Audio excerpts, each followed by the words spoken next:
Hello, welcome. It is a cold and frosty Discover Tai Chi for LimbPower.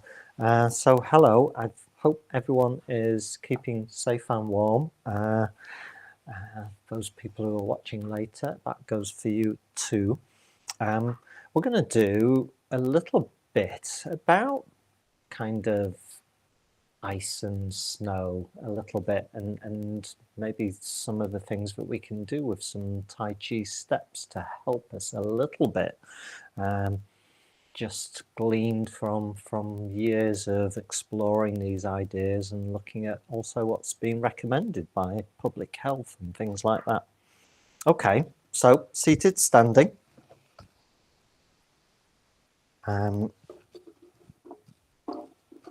Let's get started. I'm going to start nice and simple, symmetrical movements to get ourselves going as a little progression.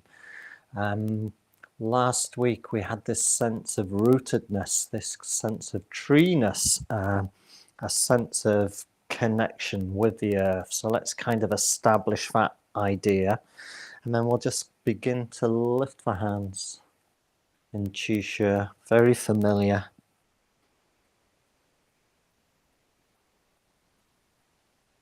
Could be a breath in, and we're just beginning to settle in. Chen is that Chinese word that describes settling. And if you did see some snow fall, Chen could be a descriptor of those soft snowflakes coming to a light on the ground. That would be a very good descriptor of Chen, a sense of settling. We're going to open the movement out into that familiar opening hearts. So maybe we can embrace the wintry weather. I know it's not everyone's favourite. Can't say in particular that it's my favourite. Give me hot sunny days anytime. But we could embrace the winter weather. We've certainly had blue skies today, so that's made it very lovely. And again, this could be a breath in. And now we're going overhead, or as overhead as we can. We're coming up and then out and down to the sides.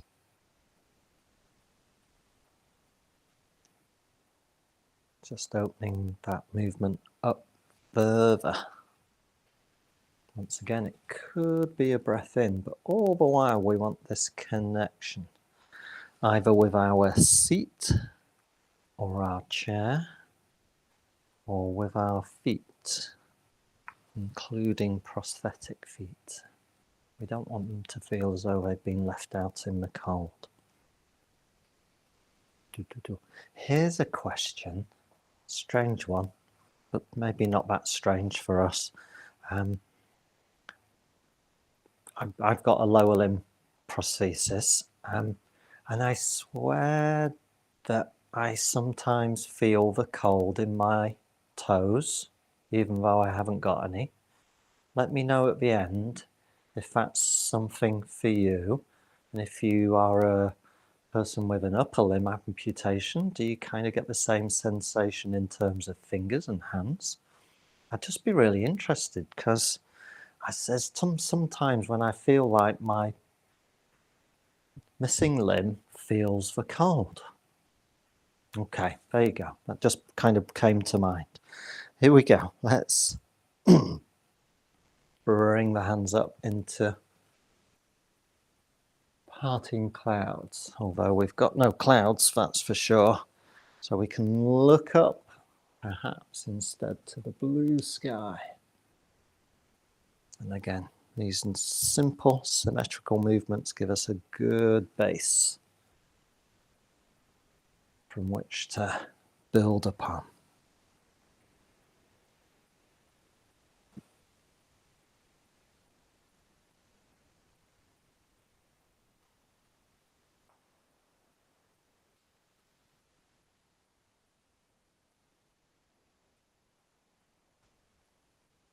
One more time.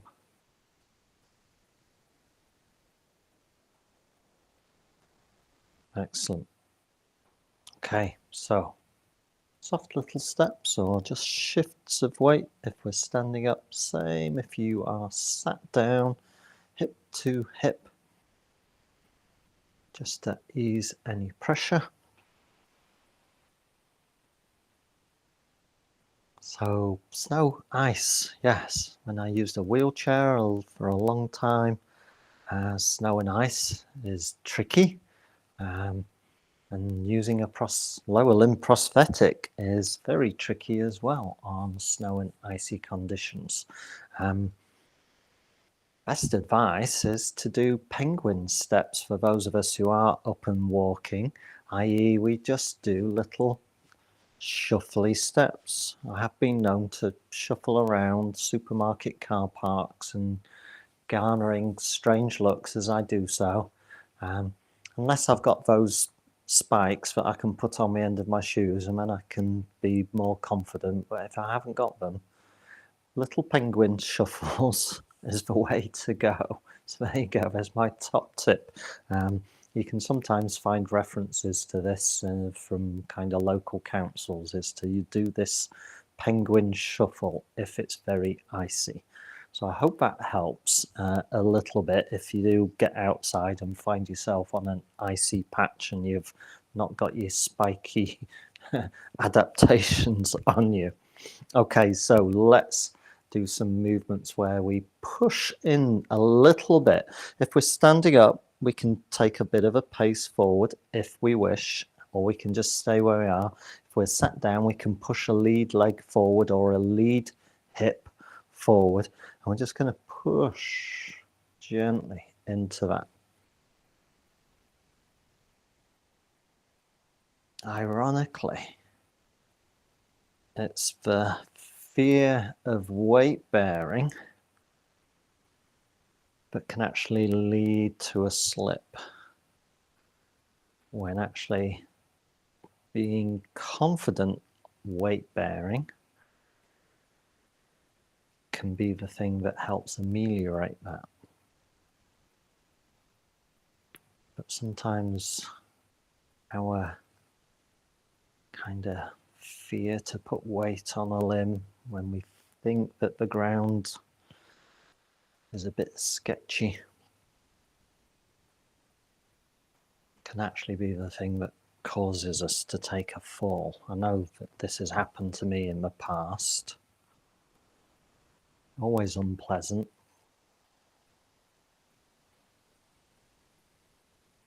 So learning to push some weight onto a limb, even if we're not feeling 100% confident doing so, can actually be the thing that helps gain us some stability. Okay, we're going to swap to the other side. Excuse me.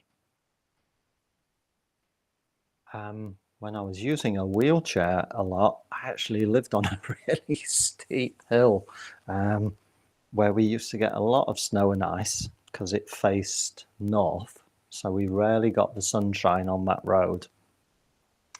Some of the hilarious things I could tell you about trying to get down and up that hill in a wheelchair when it was icy. Absolutely Laurel and Hardy kind of stuff. That probably dates me, doesn't it, Laurel and Hardy? So we're pushing again on the other side. Sometimes we've just got to laugh and have a bit of a sense of humour, haven't we? At our dilemmas.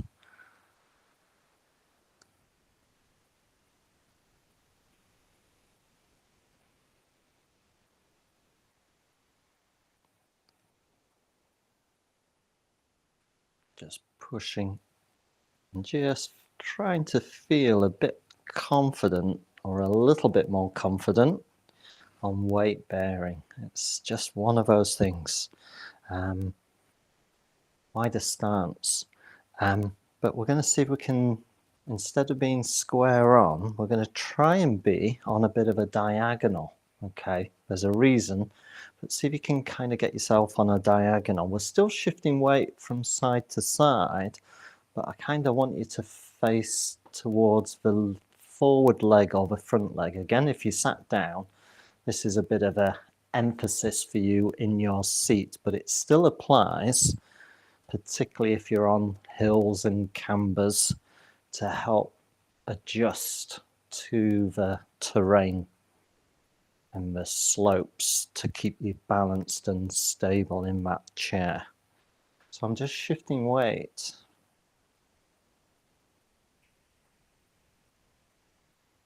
Just like so. And then I'm going to do a swap. That happened to be my left leg or left side. So here's the right.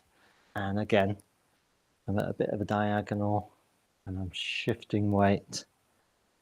And again, just trying to build confidence in that limb.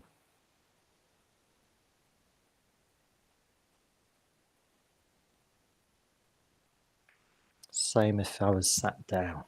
Let me illustrate that. So if this was my trusty wheelchair, I'd be at a diagonal, okay? So this was how I would sometimes negotiate very steep hills. Again, I lived on a really steep hill. So sometimes going at a diagonal and turning back and coming back, traversing, was the way to negotiate it. But keeping my weight, being able to manage my weight in that chair by being able to shift it, actually turned out to be a super important skill. So this ability to shift weight, to compensate, really is an important skill. It's why I spend a lot of time doing it. I do it all the time, every day when I get up. I practice a bit of weight shift. I'm making coffee, I'm getting breakfast, and it's a great opportunity to just begin to get myself feeling confident on my feet. But also, if you were in a wheelchair, it's another good way to relieve pressure and gain some confidence in your seat. Okay, I'll stay seated and face the camera. So that's a top tip. Again, you can find this as a top tip elsewhere, is rather than point downhill or uphill, especially if it's slippy, icy, snowy, is to tackle it a little bit side on and kind of traverse if you can. I know that's not always easy, but sometimes discretion, as they say, is the better part of valor. The times when I've had my worst falls of when I've kind of tried to go just straight down and often ended up falling over. So you've probably all had your own experiences in one shape or form. So yeah, we can probably share a lot on that. Let's get some rotation in again. Always super important for our trunk stability, our ability to be flexible in our trunk. So first of all, we'll do some wise owls and then we'll do some embracing rainbows. Let's just turn to the right, do that familiar lift of the hands and arms. Keep them low and then turn back to the opposite side. And again, just notice that there will probably be a certain shift in the distribution of your weight. Tends to go backwards as we make that turn. That's okay, but again, having that awareness that that's what happens can be helpful. Again, moving slowly in a Tai Chi way is an opportunity to find out things about what happens, particularly in relation to where our weight is. I'm going to do one more to each side. Here we go.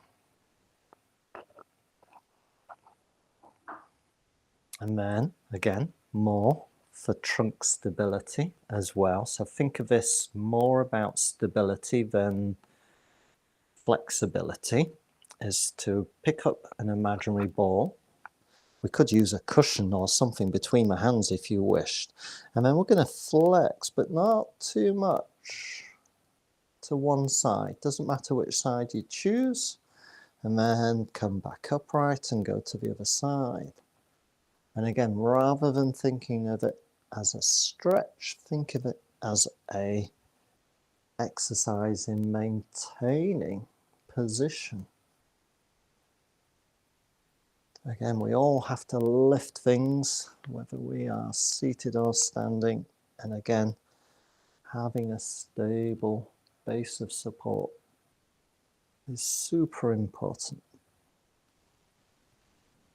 So again, just a little practice can help prepare the body for action, or the brain and body, we should perhaps say more accurately.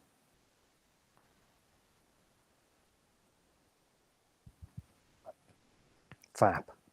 If you listen to podcasts, and Helen and I listen to a lot of health related podcasts from different health professionals, including doctors and specialists and things like that.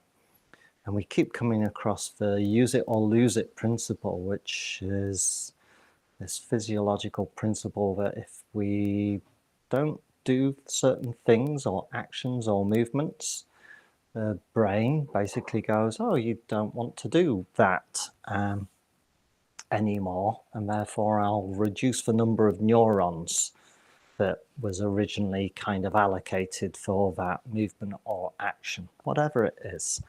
And Tai Chi, along with other movement modalities, is a jolly good way of keeping our brains kind of communicating the message that, no, I still want to move in unique and interesting ways. Dance does this, racket sports does this, any kind of gameplay or sport does this. It keeps the brain kind of tuned to this ability to move in interesting ways, and ways that may be challenging our balance and stability. So that might be a useful message to have, that whatever it is you do, and there's lots of things to do with LimbPower, do them, because again, it's helping your brain keep those neural little pathways for those unique little movements that you do, and whatever it is, open and connected and strong and vital. And again, I'm hoping that what we do here in Tai Chi does the same thing as well. Okay, let me stand up. So let's do some more unique and interesting movements. We'll do part the wild horse's mane, because this then creates a certain shape. But we can think of it as offering something to someone, like so. So let's do it standing first of all, or seated, sorry, as well, but no kind of emphasis. And then we'll add that emphasis that we've just practiced earlier into it. So let's have our right hands on top. Okay, so a little turn to the right, and then we're just brushing the hands forwards and back. There's my left hand. If I turn to the side, there it is. So yes, we can just think of it as an abstract movement. But if we think of finding support here, and then I'm offering something to someone, that'll help the movement, certainly for the brain, feel as though it's got a meaning or a purpose. And that seems important, again, for some of those neural connections. And we just come back, alternating from one side to the other. We always come back to this hold the ball, kind of transitional position before going to the opposite side. So try not to overthink it. Try to just imagine that we find a table on one side, and then I'm offering something with the other hand, like so. And that begins to give us a sense of what that movement is about. Okay, so do you remember how we kind of created a bit of a diagonal emphasis? Again, I've come closer to the camera because it doesn't really matter whether you can see my feet. Again, same if you are sat down or in a wheelchair, you might just turn your seat or chair at a bit of a diagonal but kind of still face towards me on the camera or on your device. Holding that ball, there's my right hand on top. Okay, so instead of the gesture being out in front of me, I'm going to make it towards the camera. I turn to the right, but when I'm gesturing off on that diagonal, it creates a little bigger space now, or distance between those hands. Okay, and then just reverse it, come back, get the right hand back on top, and then brush again, and open that movement. And then one more time, just reverse, find where we started, and then brush again. That ability to reverse a movement is actually quite a high level skill. So if you did that, well done. Let's turn on the other diagonal. Seat, chair, standing up. Okay, so I'm facing left now. I've got my left hand on top, right hand underneath. Same thing, I'm just brushing the hands forward and back, finding my imaginary table and offering something to someone. And then I reverse that movement, come back to hold the ball, left hand on top, and then once again, draw that movement out. As I say, that ability to reverse a movement is really quite high level. Does get your brain working quite a bit. Fab. Good job. Shall we up the challenge? Let's do, and I'll do this one seated. We'll do a brush knee, because that brush knee movement is asymmetrical. So first of all, let's just have a little play with the position of the hands and arms. I'm going to go to my right.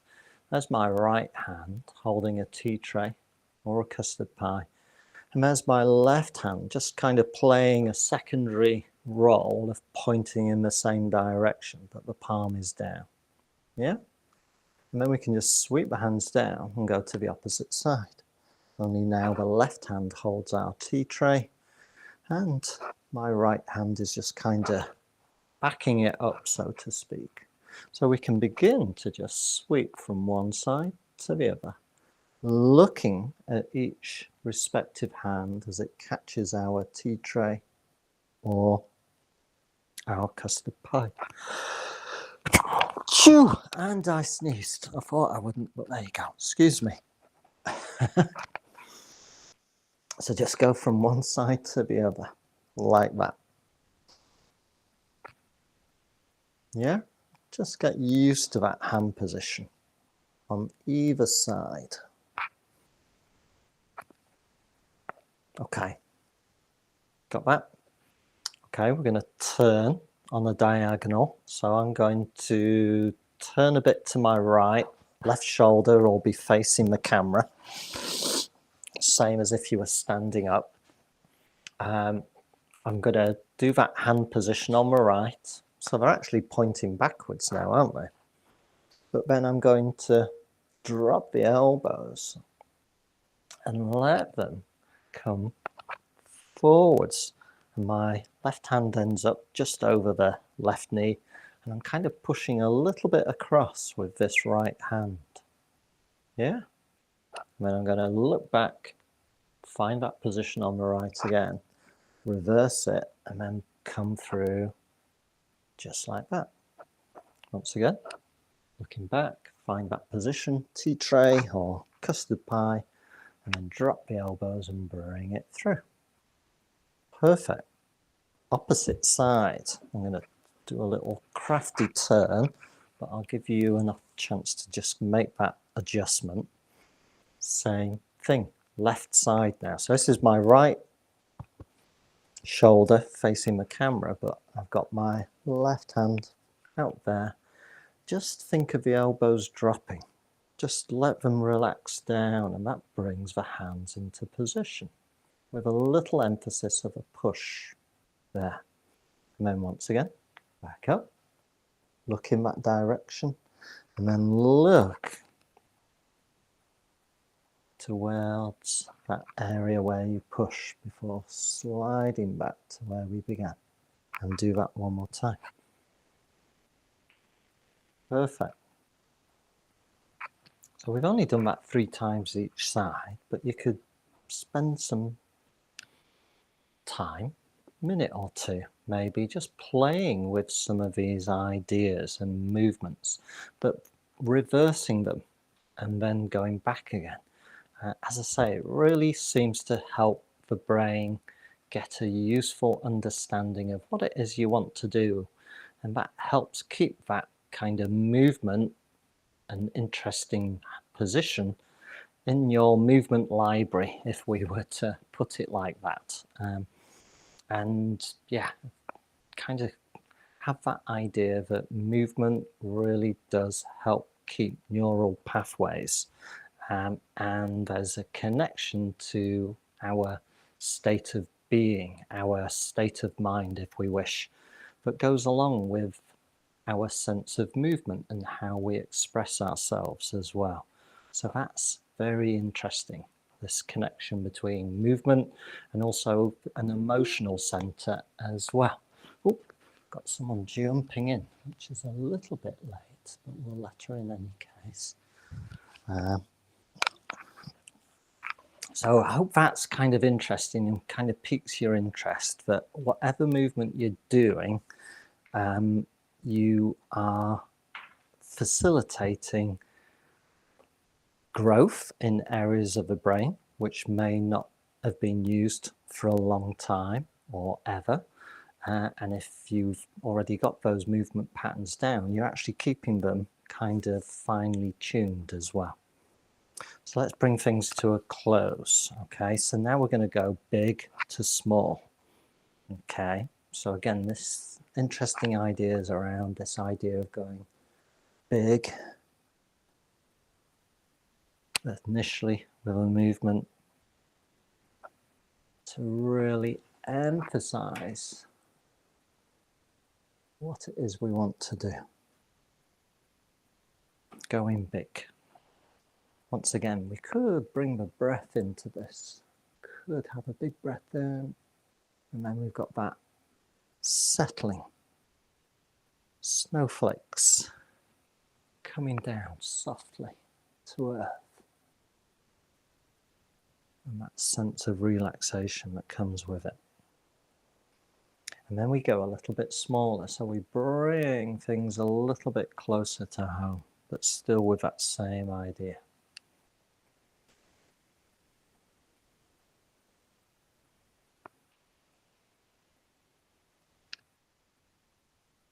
And again.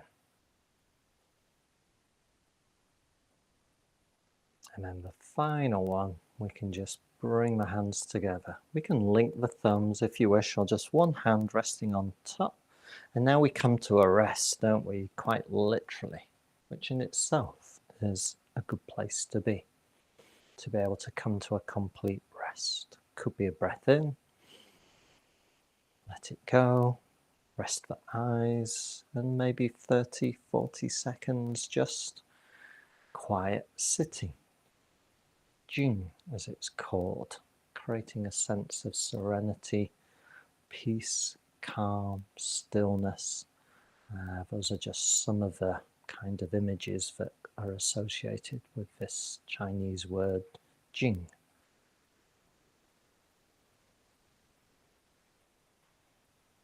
And then, after we've spent a little time in that space, we can part our hands, come out, and there you go. So I hope that's been interesting, kind of allusions to snow and ice and how we might be able to negotiate that world. And sometimes we've got no choice, have we? So maybe sometimes some skills will help us that way. Yeah, as I say, I hope that was interesting. stop the recording. If there's any questions or comments, as you know, here's your opportunity